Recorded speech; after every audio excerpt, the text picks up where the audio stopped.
해패는 10이 있는데 나는 왜 10이 없나? 이자도 TV. 자, 이제 우리 잔금 단계까지 왔습니다. 자, 계약금, 신용대출 내가면서 막 빌려가면서 주식 팔고 이러면서 준비했고, 중도금도 우리가 10% 정도 계약금보다 조금 가볍지만 어찌 해서 또 준비를 했습니다. 막 몸테크하고 진짜 입주 하나보다 막 이러면서 중도금까지 온 거잖아요. 야, 여기까지 오기가 너무 눈물겨웠습니다. 막 몇 달 사이에 정신없이 진행이 되다 보니까 이거 되는 거야, 안 되는 거야, 사고 나면 큰일 나는데 막 이러면서 왔습니다.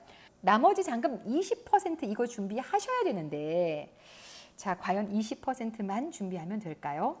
보겠습니다. 자, 대치동은 투기 과열지구에 해당이 되고요. 주택담보대출이 LTV 50%, DSR 40%가 적용되는 지역입니다. 자, 그래서 우리가 LTV 50%면은 이 분양가나 입주 당시에 시세가 없지만 주변 시세, 감정가가 되겠죠. 거기에 50% 나오지 않을까 이렇게 믿고 있다는 거죠. 자, 그러면 16억인데 뭐 시세가 한 뭐 20억 넘어가게 되면 적어도 10억 정도는 나와주지 않을까 이렇게 믿고 있다는 거죠. 그 다음에 84 타입 같은 경우는 한 30억 넘어가니까 15억 정도 대출이 나와주지 않을까 믿고 있다는 거죠. 여러분 절대 그러지 않습니다. 큰일 납니다. 그거 믿고 있었다가는요, 진짜 큰일 납니다. DSR이라는 개념이 이 LTV 개념보다 더 위에 있어서 생각보다 대출금이 턱없이 적게 나온다는 거죠. 그러니 뉴스에서 매일매일 DSR 40% 금액, 특히나 지금은 스트레스 DSR까지 적용이 되고 있어서 적게 나온다, 준비해야 된다, 대출 많이 내지 마라, 규제하고 있다, 규제책이다 이렇게 얘기가 나오는 거잖아요. 여러분 그것만 LTV만 믿고 있으면 큰일 납니다. 그래서 잘 모르고 올려놓은 블로거나 유튜버들의 얘기를 믿으면 큰일 난다는 얘기예요. 저라고 100% 다 정확하고 한 건 아닙니다만 또 나를 따라와 나만 믿어 이런 얘기를 하는 것 같아서 좀 죄송스러운데 그건 아닙니다만 DSR이 더 우선시 된다. 이거는 정말 명확한 팩트이기 때문에 자, 여러분 잔금 시기에 중요하게 돈을 어떻게 마련할 수 있을지를 고민하셔야 됩니다.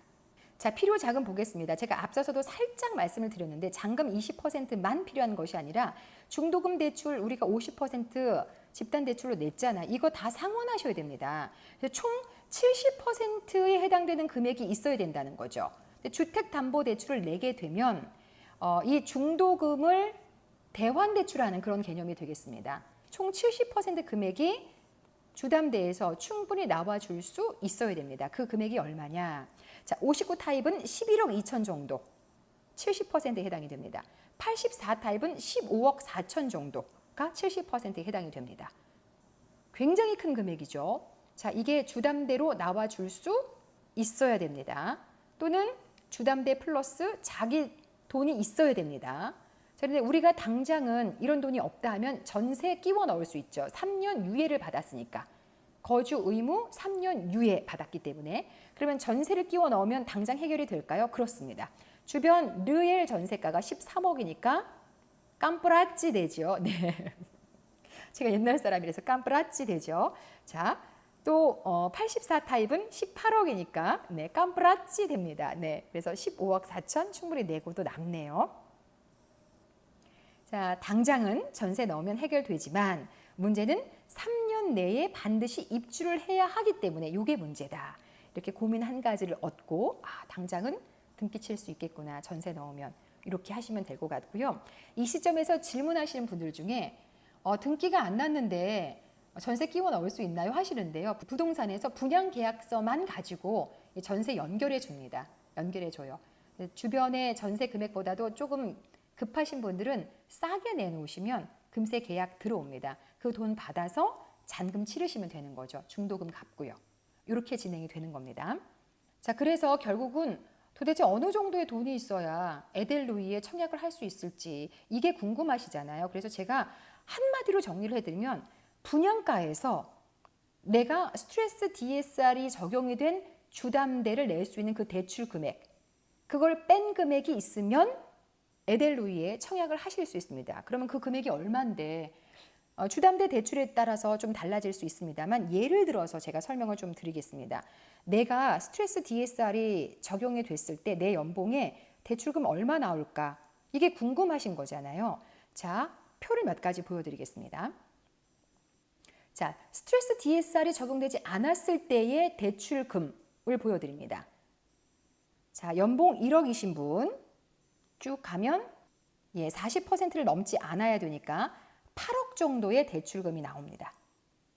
그러면 부부가 합산해서 연봉 2억 정도면 16억 정도의 대출이 나온다. 대출금리 3.5%를 기준으로 하겠습니다. 이렇게 생각하시면 돼요. 연봉이 5천만 원이다. 자, 5천만 원이면 쭉 가시면 40% 넘어가지 않는 이 37%, 4억 정도가 대출이 나온다. 이렇게 보시면 됩니다. 자, 이거는 스트레스 DSR이 단계별로 적용되지 않았을 때입니다. 자, 그런데 스트레스 DSR이 적용이 됐습니다. 개념은 일정 수준의 가산금리를 부과해서 대출 한도를 축소시키겠다라는 개념이 되겠습니다. 그래서 어느 정도 줄어드는 거야? 자, 연봉 5천만 원인 차주는요. 2024년 하반기 지금이죠. 아까 연봉 5천만 원 얼마였어요? 4억이었습니다. 4억. 2024년 하반기 얼마로 줄어들어요? 네, 3억으로 줄어들게 됩니다. 네, 만기하고 금리에 따라서 달라질 수 있습니다만 현재 3억으로 줄어들어 있는 상황입니다. 연봉 1억인 차주는요. 6억으로 줄어들어 있는 상황입니다. 아까 8억이었죠. 자, 2025년에는 5억 6천으로 줄어들게 됩니다. 한 4천만 원 정도 더 줄어든다는 얘기예요. 자, 그래서 제가 구체적으로 여러분 연봉 기준으로 해서 얼마 정도 현재 대출금이 나오는지를 찾아보시라고 표 3가지를 준비를 했습니다. 6개월 변동금리고요. 대출 만기 40년 기준으로 잡았습니다. 자, 본인 연봉 찾으세요. 그리고 나서 2024년 하반기 그리고 2025년 청약이 떨어져서 또 2025년까지 간다 싶으시면 얼마에 해당되는지 한번 보세요. 5천은 이 정도, 7천은 이 정도, 1억은 이 정도, 연봉 합쳐서 1억 5천은 이 정도, 2억은 이 정도가 되겠습니다. 혼합형으로 하시면 자, 요거하고 요거 보시면 되고요. 5천만 원 이 정도, 1억 이 정도, 1억 5천 이 정도, 2억 이 정도입니다. 자, 그다음에 주기형입니다. 하반기 2025년 5천만 원 이 정도 3억, 그다음에 1억 6억대, 1억 5천대, 그다음에 2억이신 분. 다 찾으셨나요? 예. 자, 여기서 중요한 건 주담대 이외에 나는 다른 대출은 없다를 기준으로 한 겁니다. 다른 대출이 있으시면요. 더 많이 줄어듭니다. 그건 기억하세요. 더 많이 줄어듭니다. 예. 그래서 본인이 DSR 적용했을 때 얼마의 대출금이 나오는지 본인 것도 알고 부인 것도 알고 부부 합산도 알고 계셔야 됩니다. 자, 이런 거 보고 나니까 속이 다 후련하시죠? 예. 이렇게까지 찾아드리는 게 집사쇼입니다. 네.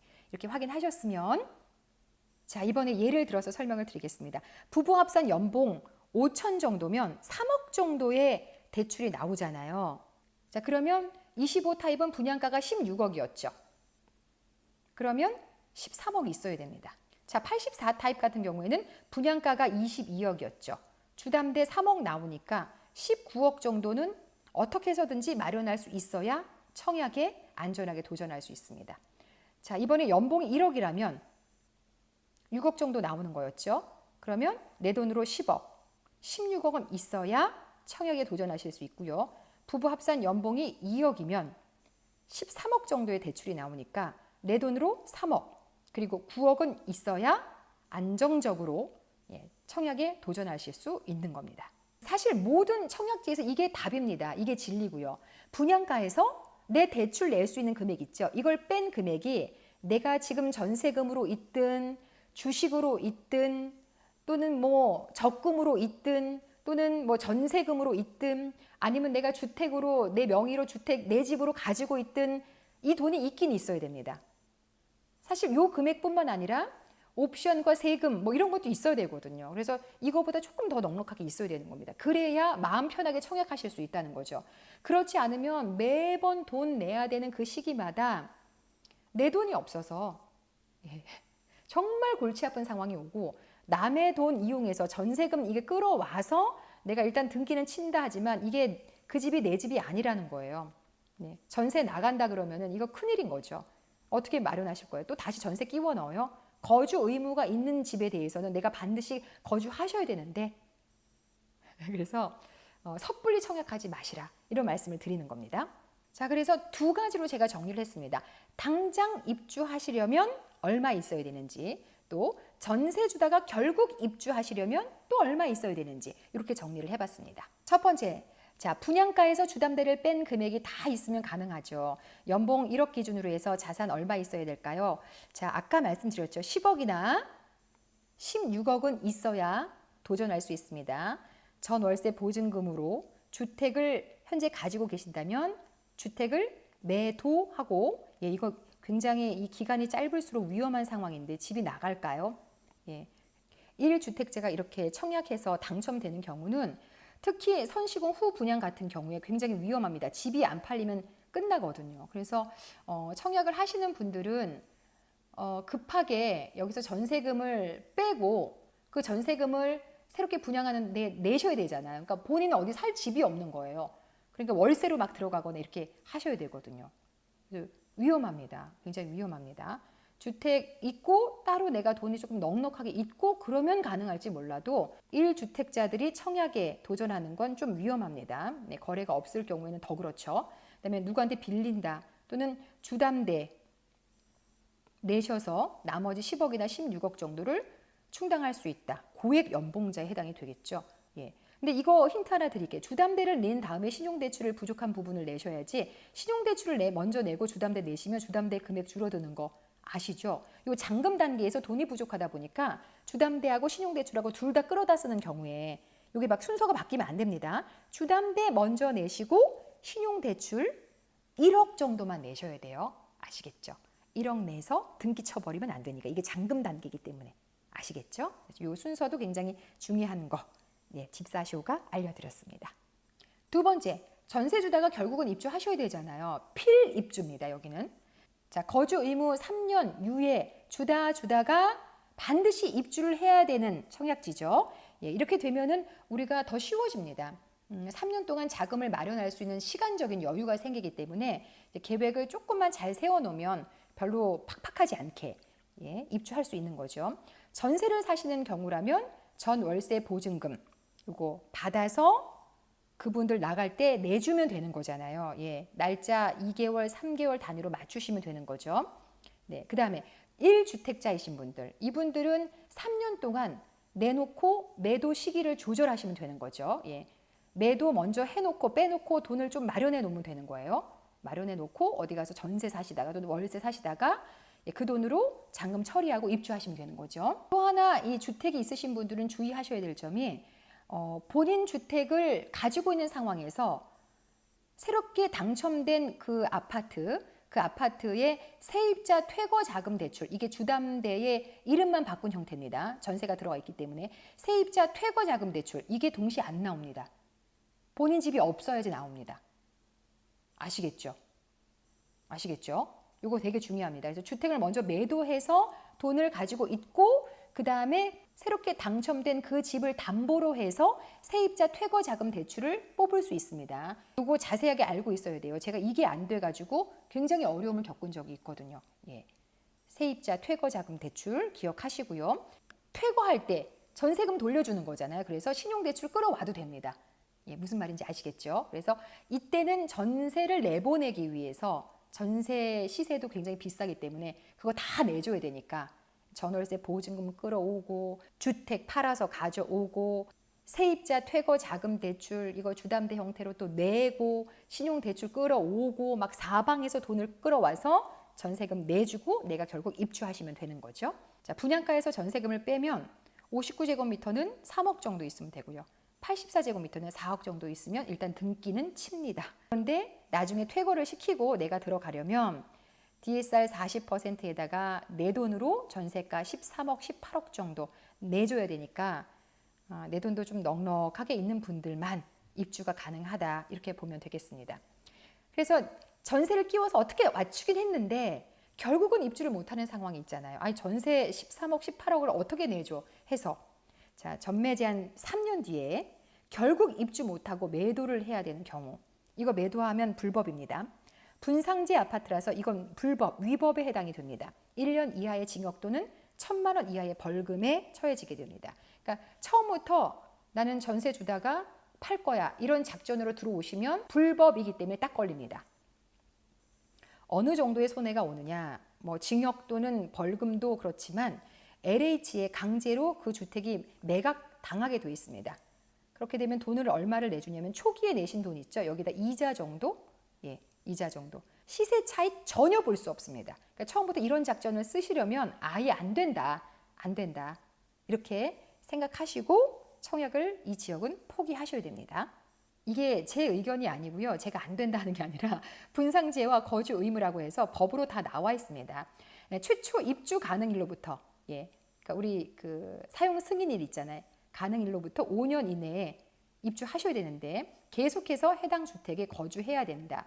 원래 규정이 이건데 3년 유예 조건을 준 겁니다. 지금. 근데 이게 언제 또 없어질지 몰라요. 이러니까 반드시 거주 의무 지켜야 되는데 3년 동안은 전세 줄 수 있다. 워낙 분양가가 고가니까 줄 수 있다. 이런 개념입니다. 자, 이렇게 해서 계약금, 중도금, 잔금까지 어찌어찌해서 눈물겹게 전부 다 대출 끌어쓰고 막 이렇게 해가지고 마련했습니다. 그런데 그리고 나서 끝 이게 아니라는 거죠.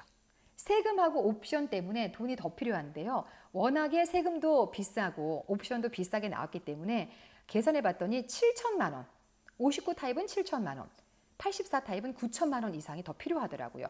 취득세 4,500만 원, 7,300만 원씩 필요합니다. 농어촌 특별세, 등기 수수료, 인지대, 채권 할인 비용, 법무사 비용, 셀프 등기 추천해 드리긴 하는데 안 해본 사람도 어렵죠. 그래서 비용 이거보다 아마 더 받을 거예요. 이게 한 3년 전 내용이니까요.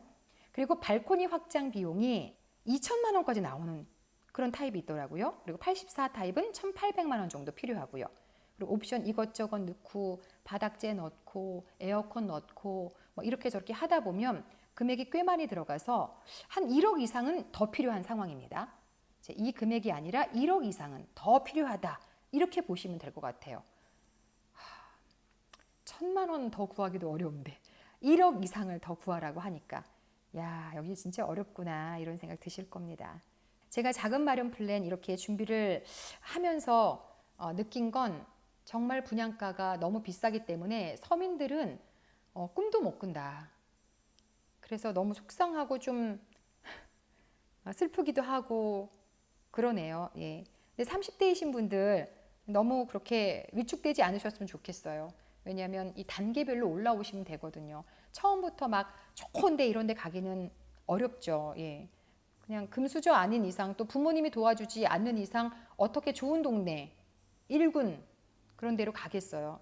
그러니까 한 2군, 3군에서부터 계속해서 굴리고 굴리는 거죠. 법에 저촉되지 않는 범위 내에서 거주 의무도 지켜가면서 시세 차익 보고 팔고 또 사고 이렇게 하면서 한 10년 정도 이렇게 하시면 40, 50대에 1군지로 들어오시면 행복하잖아요. 그냥 보면 그런 분들이 집에 대해서 더 소중하게 생각하고 더 아끼고 이러시더라고요. 전 그런 모습 뵈면 너무 좋아 보이는 거예요. 좋은 지역에 사시는 분들인데 막 신발도 아껴서 신으시고 쓸데없는데 돈 안 쓰시고 대중교통 이용하시고 이런 모습 보면 너무 존경스럽고 좋더라고요. 저도 닮아가려고요. 자, 이렇게 해서 자금 마련 플랜이 끝났습니다. 너무 힘드네요. 최선을 다했습니다. 도움이 되셨으면 좋겠어요. 그 어떤 유튜버도 이렇게까지는 못 해드립니다. 저처럼 이렇게 자금을 꼼꼼하게 다 계획을 세워서 표를 짜본 그런 경험이 있어야 계약금, 중도금, 잔금 이렇게 맞춰서 막 틀림없이 짜본 경험이 있어야 이런 것도 해드리는 겁니다. 제가 좀 소심한 A, 이 달팽이 A형이거든요. 그래서 이런 게 나와줘야 투자를 하지 그렇지 않고서는 잠을 못 자는 스타일이거든요. 그걸 여러분께 그 비법 노하우를 여러분께 전수해 드리는 겁니다. 자, 도움이 많이 되셨기를 바라겠고요. 아까 제가 제안해 드린 거 있죠? 1번 꼼꼼 플랜, 2번 짜드리오. 이거 두 개 중에서 어떤 게 좋은지 댓글 남겨주시면 제가 채택을 해서 그 다음부터는 이 코너 이름에 붙여서 쓰도록 하겠습니다. 그리고 그분들 중에 한 분 추천해서 맞춤 자금 마련 플랜 상담을 드리는 시간도 있겠습니다. 댓글 많이 남겨주세요. 자, 오늘은 여기까지입니다. 여러분 고맙습니다.